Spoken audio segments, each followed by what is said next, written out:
Perguntas e respostas sobre a consagração pelo método de São Luís Maria Grignon de Montfort, parte 2. Mas antes vamos rezar.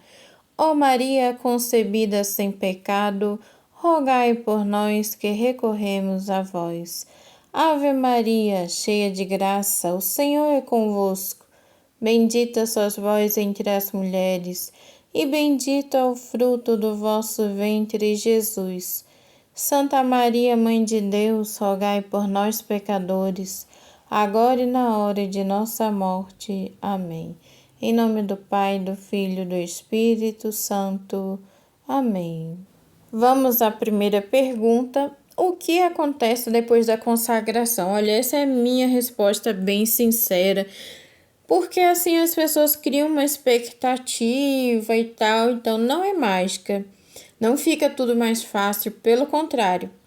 A batalha espiritual fica mais forte porque o diabo não quer que essa devoção seja bem vivida, porque o diabo tem ódio da humildade de Maria.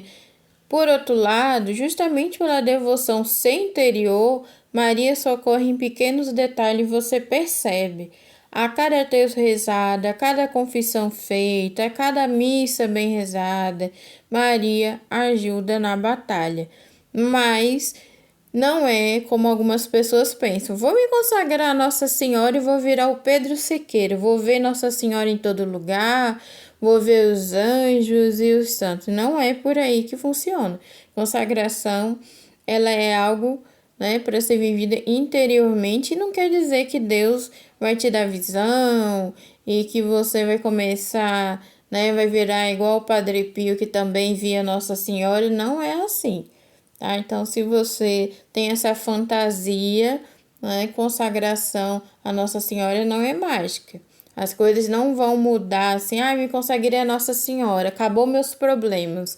Não é assim. Então, essa é a verdade. Segundo, aquela curiosidade, consagrei, e agora, no dia a dia? Qual é a oração? Tem oração? Sim, tem oração. Então, vamos rezar o Magnificat, que saiu digitado aí errado. Magnificat, que é a minha alma glorifica o Senhor. Então, todo mundo conhece o canto de Maria, essa oração que também está na Bíblia, lá em Lucas, no capítulo 1. Temos o Subtum, que é a vossa proteção, recorremos, Santa Mãe de Deus. A oração de Jesus vivendo em Maria, a pequena coroa da Santíssima Virgem e, claro, que o terço ou o rosário, Só que, para quem é consagrado, há um puxão de orelha para que não se reze de qualquer jeito, para que não se reze parecendo um rapper, Ave Maria, cheia de graça, Senhor convosco, bendita sois vós, amém. Que não se reze nessa velocidade da luz, que você perceba o que você está rezando, Não precisa ser slow motion. Ave Maria, não é assim. Mas que você reze, que você perceba o que está rezando, que não seja no automático. Então, é bom, sim, reza o terço ou rosário, tanto faz, terço ou rosário. É óbvio que tem pessoas que têm um dia muito corrido, vai rezar uma dezena de manhã, uma outra dezena meio-dia. O importante é ter constância.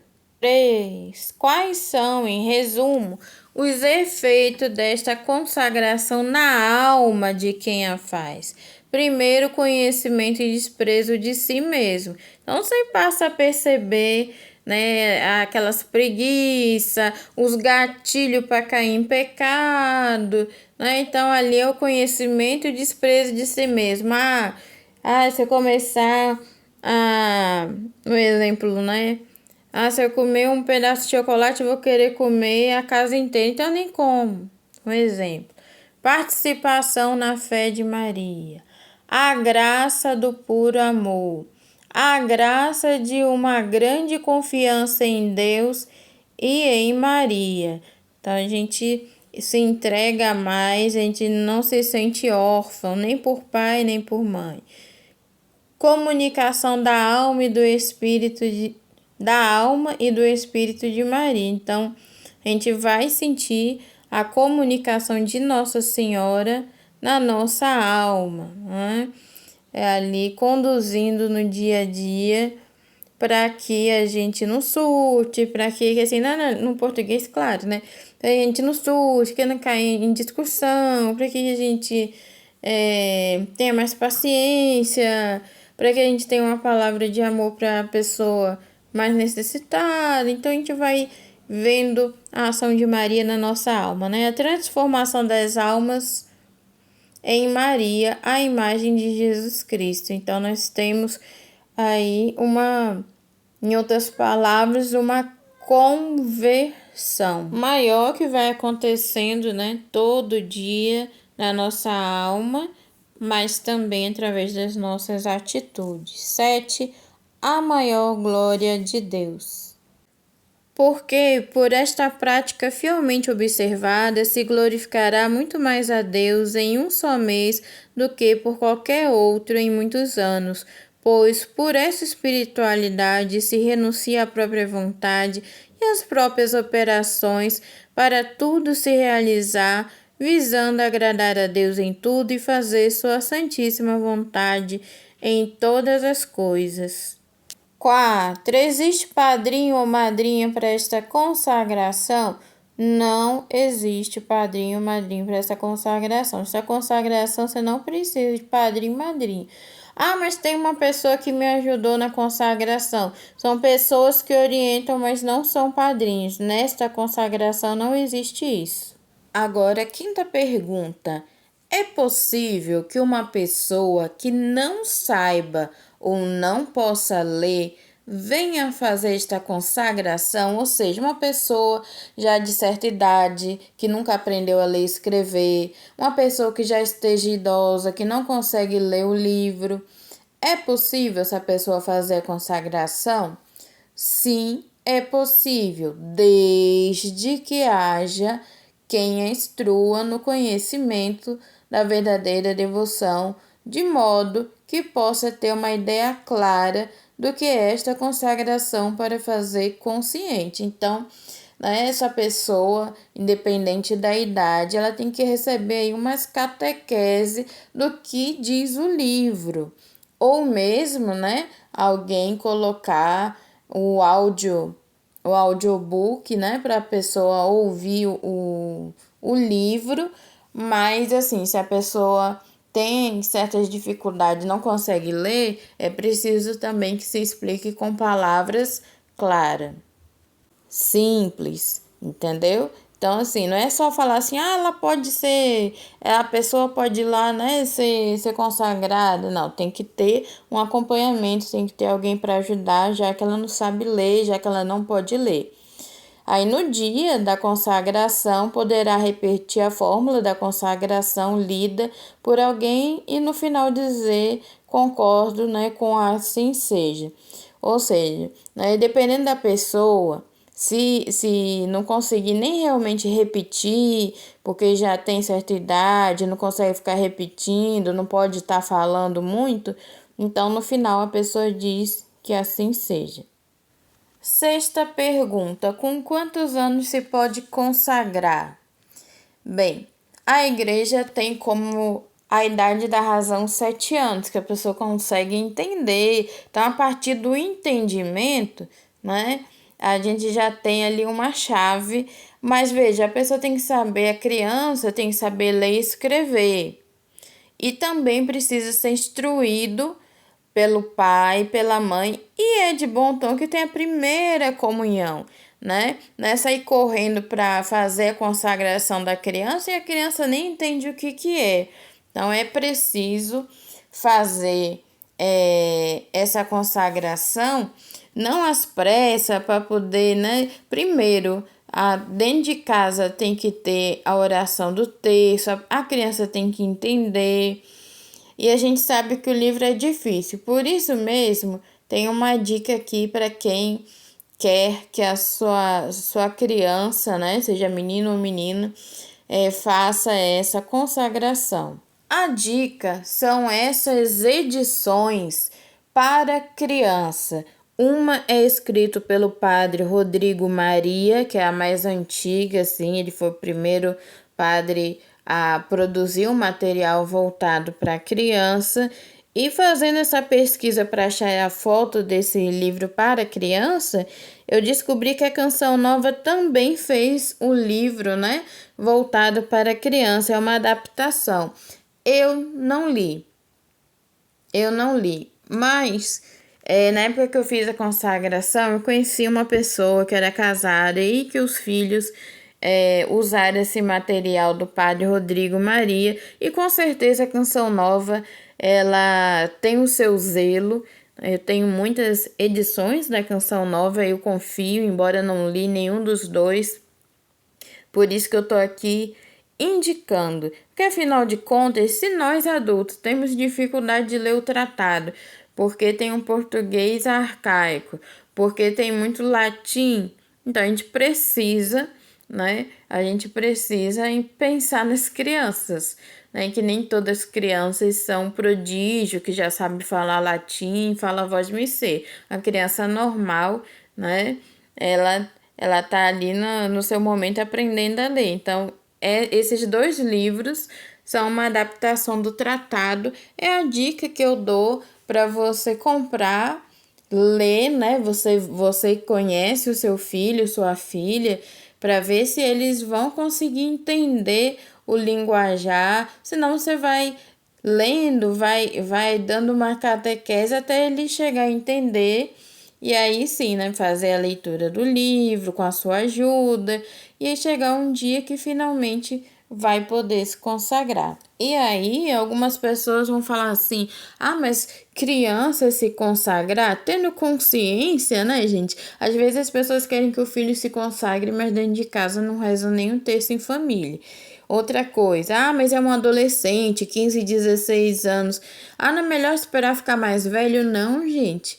Quanto mais cedo a pessoa tiver ideia de santidade, melhor para evitar de cair em erros, cair em pecados, né? Que depois é difícil, né?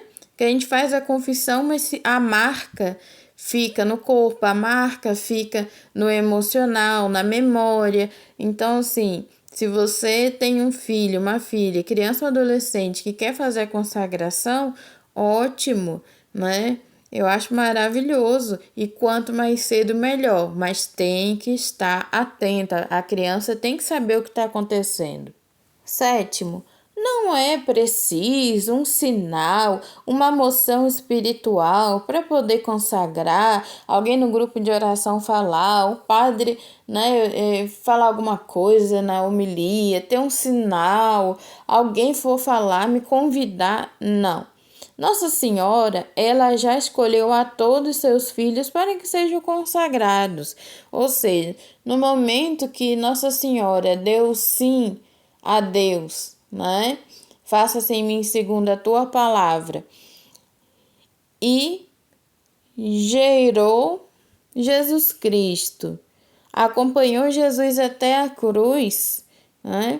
Ela já deu sim a todos os filhos espirituais que somos nós. E por que eu digo que ela quer que nós nos consagremos? Porque qual é a mãe que quer o mal do seu filho, né?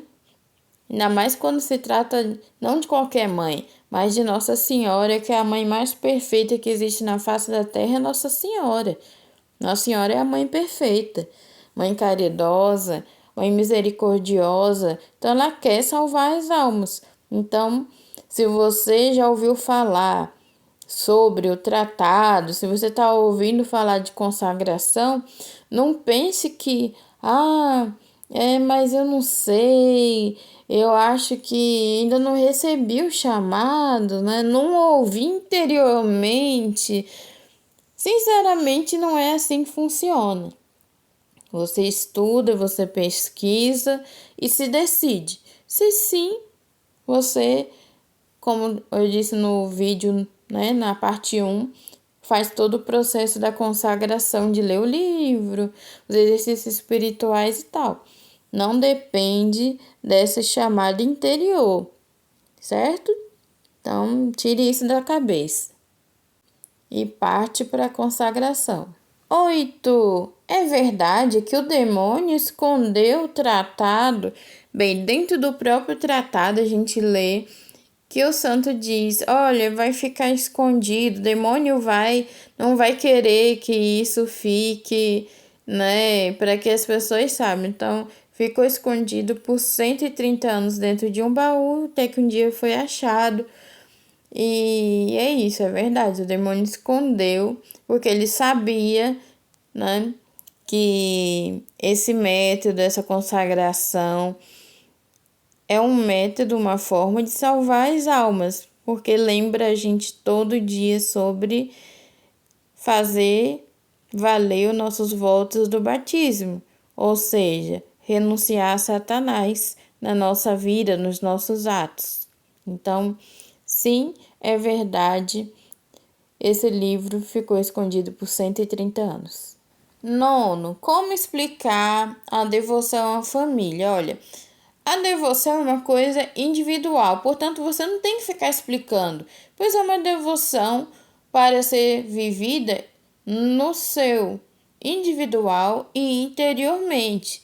É claro que nada impede de você contar à família sobre a devoção e você viver bem, de rezar o terço em família, né, de rezar ladainhas ou qualquer outra coisa voltada a Nossa Senhora. Agora, você não pode botar sua família para consagrar, para fazer os exercícios espirituais, porque você vai, tipo assim, obriga a família toda. Ah, não, que tem que ser todo mundo junto. Não, não é por aí. É individual. É claro que se a família for consagrada, todos forem, é bom reunir a família. Mas não é uma obrigação, porque você é, todo mundo tem que ser. É bom que saiba disso. 10. Tenho que ler outros livros sobre Nossa Senhora para fazer a consagração? Não. O único livro que você tem que ler é o tratado A Verdadeira Devoção à Santíssima Virgem. Lembrando que tem várias editoras e também tem a versão para criança. Esse é o único livro para fazer a consagração a Nossa Senhora. Agora, livros sobre Nossa Senhora você pode e deve ler, né? E tem uns monte, tem vários santos que falavam sobre Nossa Senhora, livros pequenos, livros grandes, livro médio, livro grosso, enfim. Coisa sobre Nossa Senhora não falta para você ler. Porém, assim, para a consagração não é obrigada a ler nada a não ser o tratado, ok? Então, que fique bem claro isso. E lógico que devotos acabam estudando mais sobre Maria. 11. Ao ler o livro do tratado, sou obrigado a fazer consagração, ou seja, então eu vou ler o tratado e vou ser obrigado a fazer consagração? A resposta é não. Você pode ler por ler para ter conhecimento. A primeira vez que eu li o tratado, eu li porque todo mundo estava falando sobre ele lá na igreja. E eu falei, vou ler também. Eu tenho esse livro, vou ler. Eu li e não me consagrei naquela época, né? Passaram aí bastante tempo. Depois eu li de novo e aí sim eu fui fazer consagração. Eu mergulhei, eu estudei, né? Você não é obrigado. Agora, eu recomendo que as pessoas leiam o livro do tratado, porque tem muita coisa sobre Nossa Senhora. E isso ajuda até mesmo a gente rezar um terço melhor. Quando, por exemplo, quando a gente está com Nossa Senhora, o Espírito Santo vem junto. E às vezes as pessoas ficam querendo fazer 1000 orações, mas um simples terço já nos deixa cheio do Espírito Santo. É por isso que muita gente fala assim, nossa, se eu não rezar o terço, eu fico até de mau humor, porque o terço acalma. E o rosário, então, nem se fala. 1000 Ave Maria, então, o povo dorme mesmo. Então, assim, ao ler o tratado, sou obrigada a fazer a consagração? Não, a consagração só se faz de livre vontade, com consciência do que a consagração exige, tá certo? Então, ninguém é obrigado a fazer consagração só porque leu o livro. Bem, esses vídeos, né, sobre consagração, tem perguntas assim simples, que para pessoas que têm muita caminhada pode parecer até bobeira, né, mas não é. Quando a gente vai consagrar, às vezes dá muita dúvida, principalmente porque tem gente por aí inventando regra e tal. Como eu disse no primeiro vídeo do parte 1, e vou repetir no parte 2, eu não tirei as perguntas e respostas da minha cabeça. Tem um livro, né, que tem perguntas e respostas, e também, né, assim, algumas pessoas perguntam e é sempre bom deixar registrado. Vai ter o parte 3, né, mas eu acredito assim, que o grosso das dúvidas já foram tiradas, mas vai ter o parte 3 sim, para a gente ir tirando as dúvidas e outros vídeos sobre consagração. Então é isso, pessoal. Até a próxima e tchau!